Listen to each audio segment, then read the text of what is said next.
Cultura Geral. Apoio Faculdade Milton Campos. Conceito máximo no MEC. A faculdade com maior número de aprovados na OAB.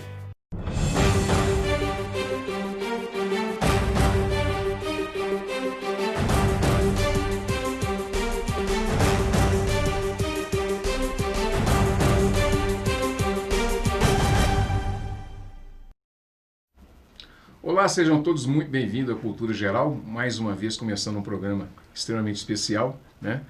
Em primeiro lugar, antes da gente falar qualquer coisa, eu tenho que agradecer aqui ao Flávio, ao Fred, lá da Faculdade Milton Campos, que possibilitou esse contato também junto com o Flávio que está aqui, o Flávio Witt, e a Erlaine, que é assessora de imprensa dele, e sem Erlaine não tem programa, viu, gente? Isso é uma verdade, tá? Isso aqui é um fato.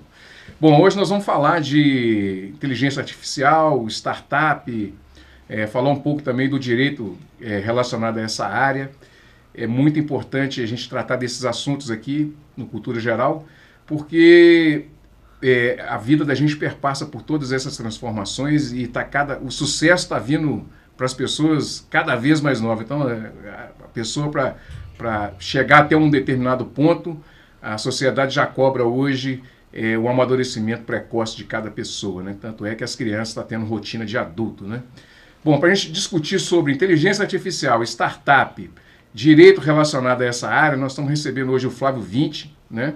Que é um dos 50 nomes aí a apostar, que é uma aposta da Forbes, né? Que já indicou ele como uma das personalidades mais promissoras aí da América Latina. Então, a gente tem um bate-papo muito extenso hoje para tratar desse assunto que eu acho que é muito importante a gente falar desse aspecto.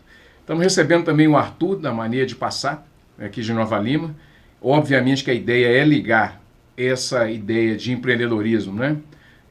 De uma forma geral, e mostrar para as pessoas também que é possível, né? O Flávio, o Lucas, né? Que já estão aí no mercado há muito tempo. Muito tempo assim, passou de 2 anos hoje, é muito tempo, né? Então, que já está no mercado, já está atuando, a importância que é de empreender cada vez mais novo. E o Lucas Alvarenga, que ajuda a produzir o programa aqui, e a gente vai tratar desse assunto e falar dos aspectos relacionados ao direito nessa área. Flávio, seja muito bem-vindo, é um prazer te receber aqui. E a sociedade está cada vez mais veloz, né? Isso, Betão. Primeiro, muito obrigado pela oportunidade de estar aqui hoje. Aproveitando o gancho da Erlaine que está ali atrás. Está nos bastidores tem aí. A velha piada e eu vou ter que falar que a última palavra com ela também é sempre minha. Sim, senhora. Vou fazer o que você está pedindo. Mais ou menos isso. Sim. Mas muito obrigado pela oportunidade. E é o que você falou, assim, o mundo cada vez mais rápido. A gente tendo que cada vez mais arriscar, porque a gente não sabe os resultados das nossas ações. Então, essa velocidade nos faz seguir em adaptação constante, porque senão a gente está fora do jogo, né? Arthur, bem-vindo. Falei, né? Vai no programa. O Flávio chegou de Contagem numa correria danada. Você está aqui do lado, custa chegar, né? Pois é. Então, é ossos do empreendedorismo, né? Exatamente. Primeiramente, é um prazer novamente estar aqui, né, no seu programa, principalmente do lado de dois grandes profissionais aqui, né? Duas referências, né, profissionais, né? Ouvi falar muito bem do Flávio, assim como do Lucas também.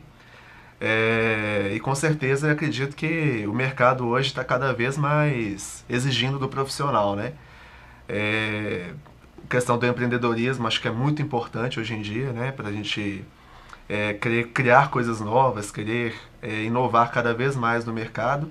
E eu acho que para isso não tem idade, né? Eu acho que quanto mais novo, claro, seria melhor, né? Com ideias cada vez mais novas. Lucas, mais uma vez bem-vindo. Tratar desse assunto é um desafio para nós, né? E assim, por mais que eu tente acompanhar essa realidade, para mim é um pouco mais sofrido por causa do tempo, né? Da idade e também essa coisa de ter que readaptar o tempo todo. Mas vocês que já são da geração Y, vai embora. Mas a questão do direito nessa inovação tecnológica também é um desafio, né, Lucas? Eu agradeço estar aqui mais uma vez, Betão. É sempre um prazer enorme. Você precisa agradecer, não, que você ajuda a produzir.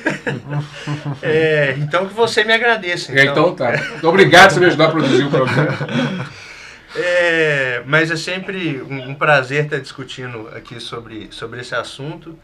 E como é interessante, né? Diversas vezes que eu já estive aqui discutindo sobre inovações, cada vez são assuntos diferentes, são coisas novas que estão chegando. O direito, por sua vez, tenta acompanhar as inovações. Quando consegue acompanhar, surge uma nova demanda, surge uma novidade que ele ainda não deu conta de regulamentar. Então, eu acredito que esse assunto a gente ainda vai render ele por vários programas. O direito é o coiote no Papaléguas. Sem sombra. Ô Flávio, como é que é essa história da Forbes aí? Como é que você foi parar na Forbes? A ideia de te trazer aqui é para criar um referencial. É possível tudo acontecer, mas nada cai do céu. E o exemplo que a gente estava conversando dia na leitura é exatamente esse, né? Vai empreender, você tem que pôr a mão na massa. Exato. Não tenta, vou ter uma ideia e vou vendê-la por $1 milhão. Não é isso, né, Flávio? Não, na nossa vez, infelizmente, as coisas mudaram bastante, né? Até a questão da Forbes é um processo. A Forbes, na verdade, ela mapeia no Brasil inteiro e no mundo inteiro jovens empreendedores que estão despontando em algumas áreas de atuação. Então eles fazem isso por categoria, tem o segmento indústria, segmento entretenimento, cada segmento eles selecionam algumas pessoas, e aí é através de representatividade no mercado normalmente. No meu caso foi porque há 3 anos e meio atrás eu fundei a Viva Açúcar, que é uma empresa de comercialização de açúcar cristal, e de lá para cá as coisas foram acontecendo. Tanto não é tão fácil e simples como parece, que as minhas 2 primeiras iniciativas empreendedoras não funcionaram. Eu tentei primeiro 2 aplicativos, e um aplicativo chamava Casamento Expresso, outro aplicativo chamava ProMessage, e esses 2 aplicativos não funcionaram muito bem. Depois minha terceira tentativa empreendedora, num segmento que eu já tinha um know-how por ter trabalhado num atacado, que era uma empresa familiar, onde eu tinha sido comprador de açúcar cristal. Eu aproveitei desse conhecimento que eu tinha do mercado, entrei num momento muito positivo de mercado, trabalhei igual um maluco mesmo para as coisas acontecerem. O empreendedor tem essa de ter que bater o escanteio e fazer o gol de cabeça. Eu nunca fugi dessa responsabilidade. Então, com muito trabalho, uma sorte que acompanhou uma coragem no meu empreendedorismo. Porque tem até uma frase interessante que quanto mais eu trabalho, mais sorte eu tenho, e é mais ou menos isso. Eu trabalhei bastante, as coisas foram acontecendo até chegar a ser indicado pela revista Forbes, dentro do comitê deles, de empreendedores executivos que nomeiam as pessoas para a lista. Eu fui indicado entre essas pessoas. É um desafio muito grande empreender dessa forma, assim, você criar, você ter o know-how é uma coisa, mas assim, você criar a marca e fazer essa coisa andar é um desafio muito grande. É um desafio enorme. Eu até gosto muito de uma frase de um empreendedor norte-americano que chamou Warren Buffett, que é o terceiro mais rico do mundo atualmente, assim, um papa do investimento, e ele fala que o papel aceita tudo. E eu acredito muito nessa tese dele, porque quando a gente vai fazer um planejamento sobre um negócio que a gente está prestes a abrir, a gente pode colocar qualquer tipo de cálculo para que o negócio seja bem sucedido, que o papel vai aceitar e te mostrar que aquilo funciona. O Excel também. Né? O Excel também. É praticamente impossível não acreditar no que a gente quer acreditar. Então, se a gente tem uma ideia, a gente acredita que aquilo vai funcionar de alguma forma. E quando a gente vai de fato para o mercado, a gente começa a ter outros desafios que não eram planejados, que foi o que aconteceu comigo. Até o Mike Tyson também fala que nenhum plano de negócio, nenhum planejamento de luta resiste ao primeiro soco que você toma. Depois você tem que ir fazendo as coisas à medida do que vem aparecendo para você. E comigo foi exatamente assim. Eu, por exemplo, entrei num momento, só para exemplificar um pouco disso, eu entrei num momento de mercado em que a commodity açúcar cristal estava valorizando demais, o que foi bem positivo para mim no início da empresa, e que mascarou alguns outros erros que eu estava cometendo. Então, quando o mercado reverteu, os outros lados que eu não estava muito preocupado começaram a ficar expostos. E aí eu falei, bom, eu estava achando que eu estava navegando no melhor mercado do mundo, e agora eu vejo que eu vou ter que adaptar bastante minha operação se eu quiser que o resultado passado me garanta resultado futuro também. E aí eu tive que adaptar bastante de acordo com o mercado, aprendendo muito, até as coisas continuarem seguindo. Ô Lucas,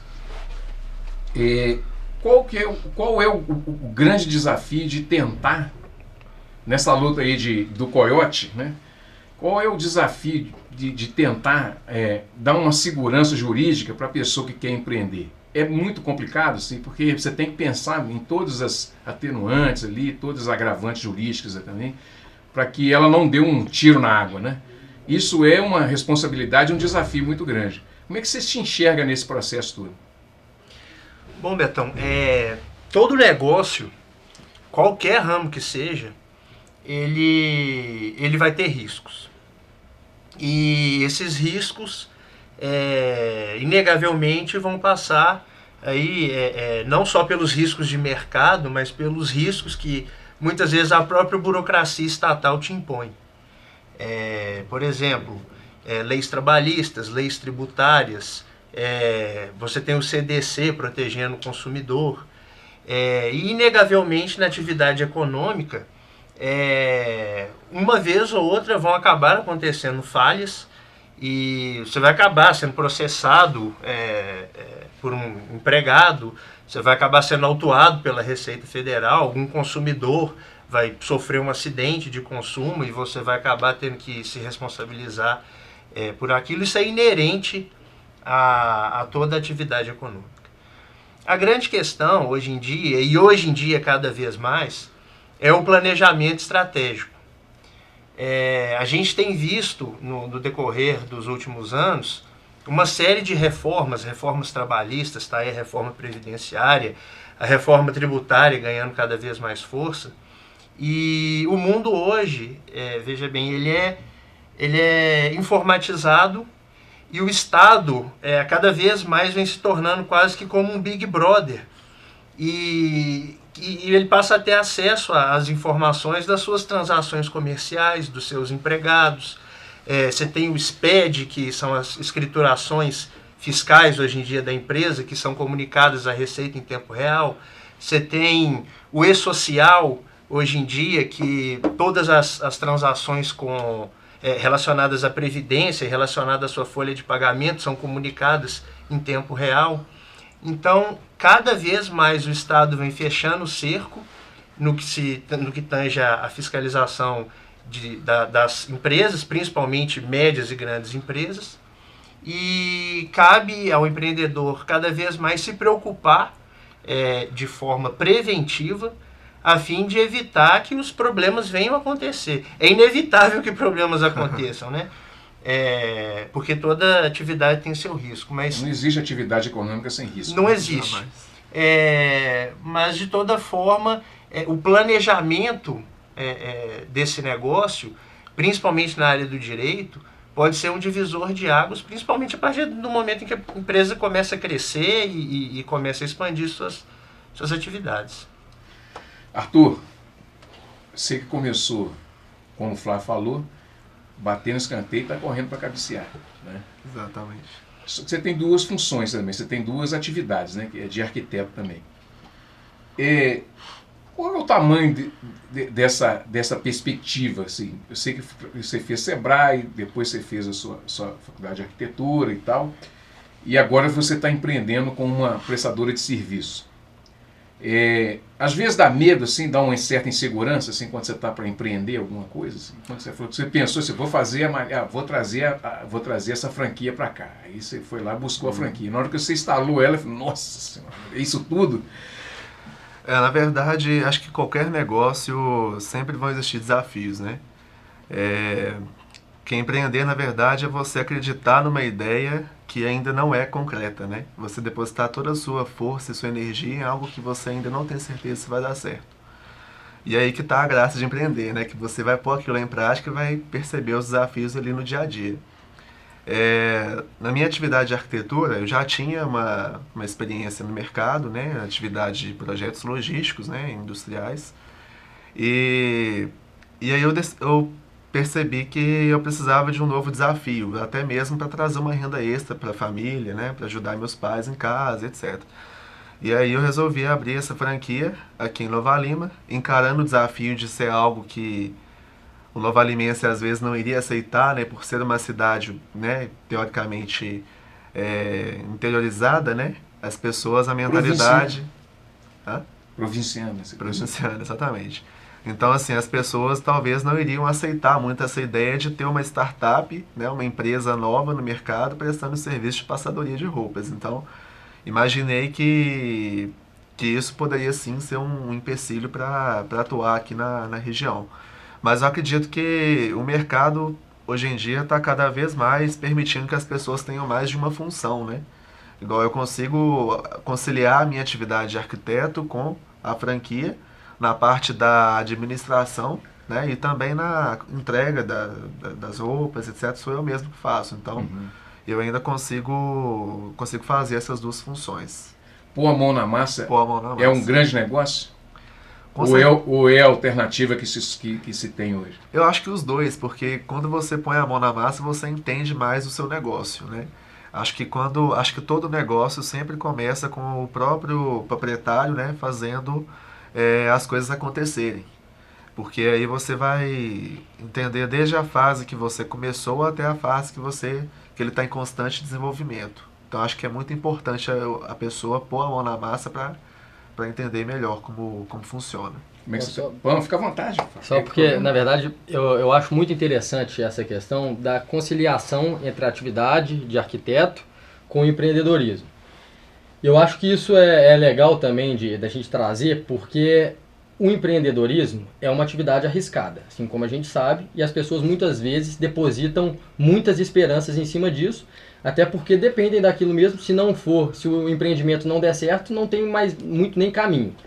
E se você conseguir conciliar continuando trabalhando em algo que já é concreto para você, te dá pelo menos uma segurança de, eu posso fazer isso com uma pressão menor, a atividade empreendedora, porque caso não funcione como eu espero, eu tenho o que continuar fazendo do lado de cá.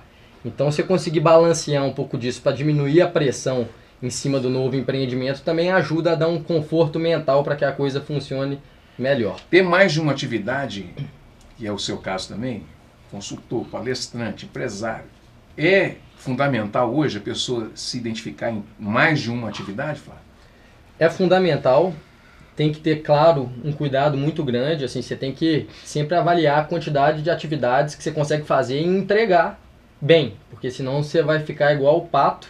Eu acho que foi o governador que falou, você vai ficar igual o pato, porque pato nada, anda e voa, mas não faz nada bem. Então a gente tem que tomar cuidado para não fazer coisas demais. Só que eu acho que essa multidisciplinariedade aí de funções é importante, porque você acaba crescendo muito em outras atividades também. Eu agora sou muito convidado para dar palestras. E em toda palestra que eu dou, eu conheço muita gente nova, sou apresentado por várias oportunidades novas, às vezes algo que eu falo ali para o público, alguém que está na plateia se identifica e tem algum projeto relacionado e me chama para fazer parte. Então, assim, aprendo bastante à medida que você está palestrando com o intuito de ensinar, você também aprende bastante. Isso me ajuda, inclusive, no meu negócio. Só que eu tenho sempre uma preocupação de não fazer demais, porque tem uma linha tênue isso. Bom, gente, deixa eu fazer um intervalinho, fazer 1 minuto de intervalo, daqui a pouquinho a gente volta com mais Cultura Geral, não saia daí. Hoje o programa está muito bom, hein?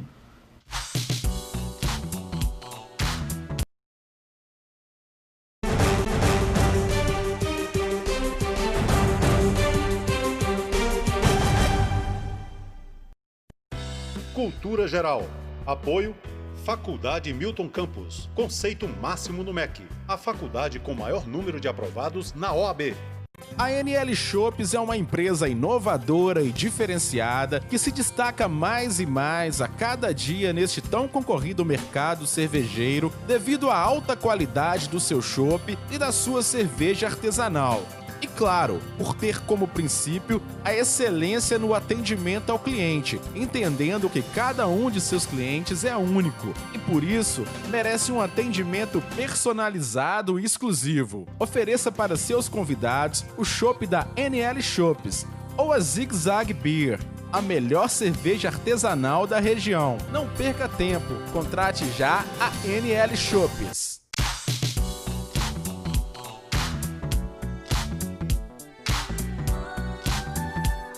O programa Comprar Bem, ele tem uma relevância fundamental. Ele prepara esses empresários a como lidar dentro de um processo licitatório. E a gente chega em 2019 comemorando essa marca de mais de 50 milhões de compras públicas dentro da cidade de Nova Lima com comerciantes locais. E, consequentemente, isso gera o desenvolvimento da região.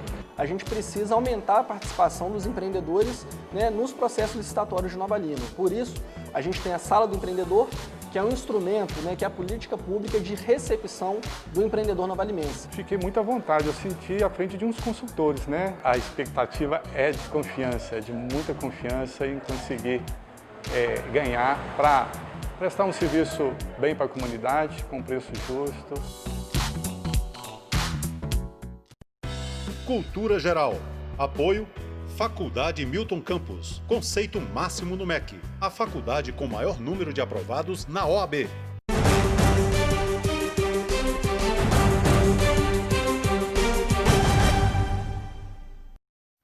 Bom, de volta com Cultura Geral. Lucas, vou direto para você. Inteligência artificial, direito, startup e esse mundo todo novo aí, que dá essa metamorfose. Bom, Betão, a gente até discutiu muito sobre isso. E vamos continuar, né? A grande questão o grande paradigma que a gente tem hoje no Brasil é a questão, que eu até já acabei de falar, de que a tecnologia sempre vai numa velocidade muito mais rápida do que o direito consegue chegar. E o Brasil, ele vem de uma estrutura de Estado burocrático em que o Estado promove a vigilância, a fiscalização, a fim de arrecadar tributos e a fim de poder prover serviços públicos para toda a população. E acabou que chegou um ponto que essa conta não fecha mais. Os tributos, todos nós sabemos que estão altos demais, o empresário paga muito tributo, o consumidor paga muito tributo, o trabalhador paga muito tributo. E o Estado... E ainda tem um detalhe aí que nós conversamos aquela vez com o Walter aqui, nós estamos com um problema que as grandes corporações que não pagam nada, né? Pois é, fora isso. E o Estado também, por sua vez, ele não consegue oferecer essa gama enorme de serviços aos quais ele se propõe a prestar. Então, o que precisa de ocorrer? Tem que haver uma quebra de paradigma, a gente precisa de repensar a estrutura arrecadatória e a estrutura de prestação de serviço do Estado, porque a gente não pode mais cobrar tributos da forma com que se cobra, com essa sanha arrecadatória, e não se pode mais gastar o dinheiro da forma como se gasta.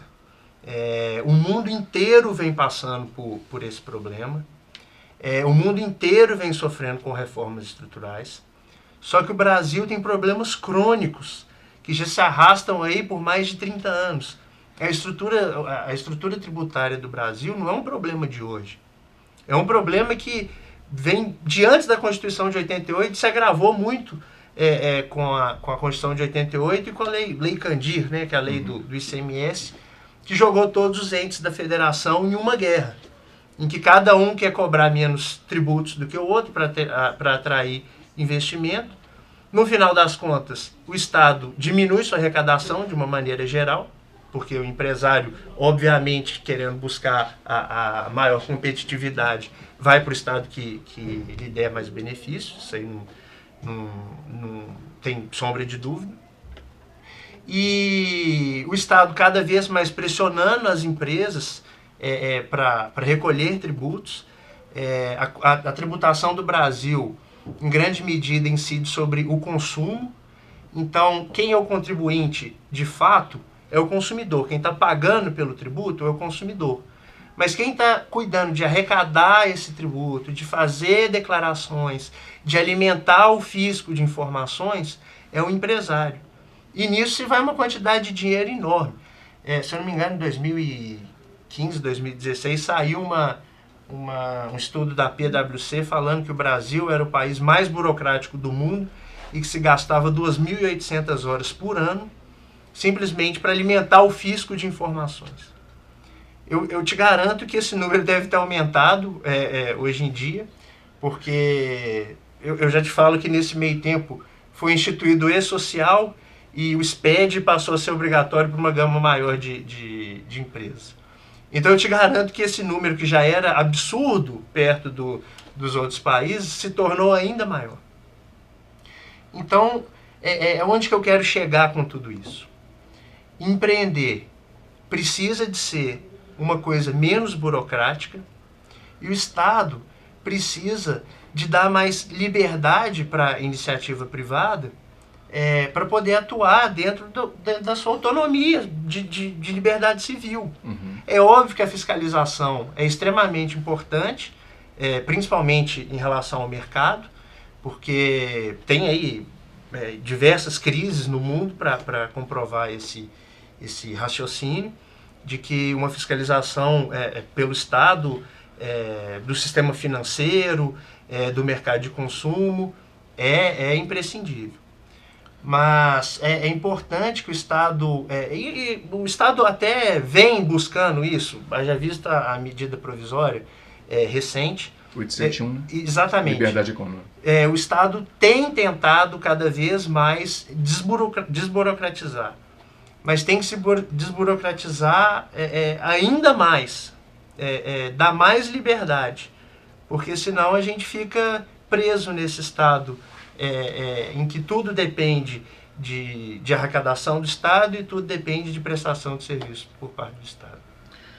Arthur, qual que é o principal desafio que você encontra em Nova Lima para poder empreender e colocar a sua ideia de maneira de passar? Porque aqui ainda tem essa cultura ainda, né? Você fala, tem um menino aqui, menino que passa a roupa. Como eu disse, né? A gente está numa cidade ainda que as pessoas têm uma mentalidade um pouco diferente, né, daquilo que a gente propõe para o mercado. A gente propõe um serviço inovador, né, no serviço de passadoria de roupas, em que, na verdade, trata-se de uma startup, né? E as pessoas daqui têm essa mentalidade um pouco de uma passadeira, né, na verdade. Não existe uma empresa por trás daquilo, né, pelo menos na visão delas.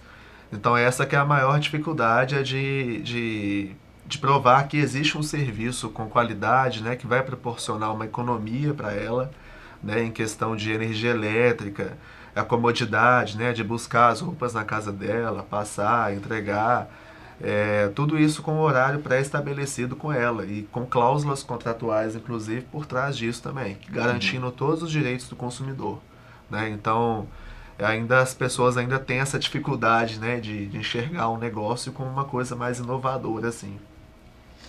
Flávio, inteligência artificial e o seu negócio. Como é que você vê a inteligência artificial nos negócios que você faz? Tanto de consultoria, como prestação de serviço, e também como industrial. Certo. Como é que você está enxergando tudo isso? Inteligência artificial, de maneira geral, são as máquinas aprendendo com elas mesmas e cada vez se desenvolvendo por conta própria e conseguindo fazer atividades que são humanas. Eu enxergo, o meu negócio é um negócio muito tradicional, então existe essa dificuldade de inovação, mas eu enxergo que todos os negócios estão suscetíveis às transformações que estão acontecendo no mundo. Então todo mundo tem que estar sempre muito atento a isso, inclusive a inteligência artificial. E aí qual que é o core dessa discussão, na minha opinião, a parte central dessa discussão? Tem um empreendedor que chama Jack Ma, que é o fundador do Alibaba. Ele é um dos maiores e-commerces do mundo e é um cara que saiu do interior da China para um empreendedor de classe mundial. E ele fala que seres humanos são melhores em serem humanos. Ou seja, essa habilidade de lidar com outras pessoas, criar empatia e tratar de coisas que as máquinas não vão fazer. Porque a inteligência artificial vai nos ajudar aos processos que, na verdade, não tem que ser nossos mesmos, na minha opinião. Por exemplo, no meu negócio, eu fico muito preocupado em fazer operações de compra e venda de açúcar. Então, eu tenho que identificar melhor momento de compra, melhor momento de venda. E, para isso, eu tenho que avaliar um sistema complexo de muitas variáveis. Então, tem preço de petróleo no mercado mundial, preço do etanol, preço do açúcar, quantidade de oferta em determinados países, qual que é o percentual que a usina vai dedicar para a produção de açúcar ou de etanol a partir da cana. Então são muitas variáveis. Para um ser humano fazer uma avaliação de todo esse cenário e tomar uma decisão, a gente toma muito tempo. Então a gente precisa com que as máquinas realmente aprimorem isso, conseguem captar esses dados de uma maneira mais assertiva, ligar como que os movimentos de cada mercado interagem, para que elas possam fazer isso e nos ajudar nas decisões que não precisam ser feitas por nós. Não acredito que isso vai tomar o trabalho dos seres humanos, assim como aconteceu, por exemplo, na época que o Ford criou o carro, não simplesmente acabou com a indústria do cavalo. Ele criou uma nova indústria para as pessoas trabalharem, então foram novas oportunidades de emprego. Então eu, inclusive, dentro da minha empresa, me procuro ficar o mais atualizado possível com inteligência artificial e onde que isso pode ajudar no meu negócio, para que caso essa seja de fato a habilidade do futuro, as máquinas nos ajudando nos negócios, eu estar dentro dessa transformação e não esperar meu concorrente fazer isso e me deixar de fora. É um desafio? É um desafio gigante, assim como tudo no empreendedorismo e no mundo, em carreiras executivas ou carreiras empreendedoras, a gente lida com desafios o tempo inteiro. Esse é um dos grandes desafios que a gente tem pela nossa frente. A nossa pior decisão é não encarar esse desafio de frente. Então é um desafio, não sei muito bem como isso vai funcionar para o meu negócio, ainda não foi altamente impactado por inteligência artificial, mas eu tenho que estar de olho porque eu tenho que ser quem vai liderar essas transformações no meu segmento.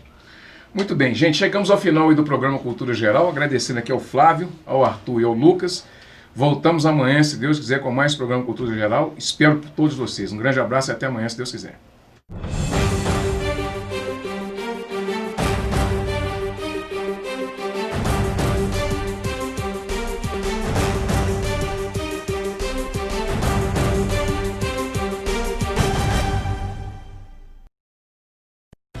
Cultura Geral.